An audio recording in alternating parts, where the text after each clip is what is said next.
Belated happy birthday Kichcha sir ಅವರಿಗೆ. ಅವ್ರ ಫ್ಯಾನ್ಸ್ಗಳು ಇವತ್ತು ಅವ್ರ ಬರ್ತ್ಡೇ, ಸೊ ಸಾಂಗ್ ಮಾಡಿ ಅಂತ ರಿಕ್ವೆಸ್ಟ್ ಮಾಡ್ತಾ ಇದ್ರು. ಸೊ ಈ ಸಾಂಗ್ ಎಲ್ಲ ಕಿಚ್ಚ ಅಭಿಮಾನಿಗಳಿಗೆ. ಕರುಣೆಗೆ ಬೆಲೆ ಇದೆ, ಪುಣ್ಯಕ್ಕೆ ಫಲವಿದೆ, ದೈವ ತೋರುವ ಮಣ್ಣಿನ ಗುಣವಿದೆ.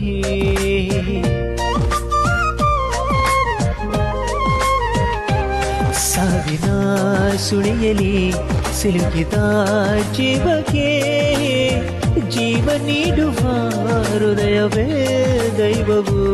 ಹರಸಿದ ಕೈಗಳು ನಮ್ಮನ್ನು ಬೆಳೆಸುತ್ತಾ ವಿಧಿಯ ಬರಹವಾಗಿ ಮೌನದಲ್ಲೇ ನಮ್ಮನ್ನು ಕಾಯುತ್ತಾ ಪ್ರತಿಫಲ ಬಯಸದೆ ತೋರಿದ ಕರುಣೆಯು ಮೊದಲು ಮನುಜನೆಂಬ ಸಾರ್ಥಕತೆಯ ನಿಮ್ಮದೇ.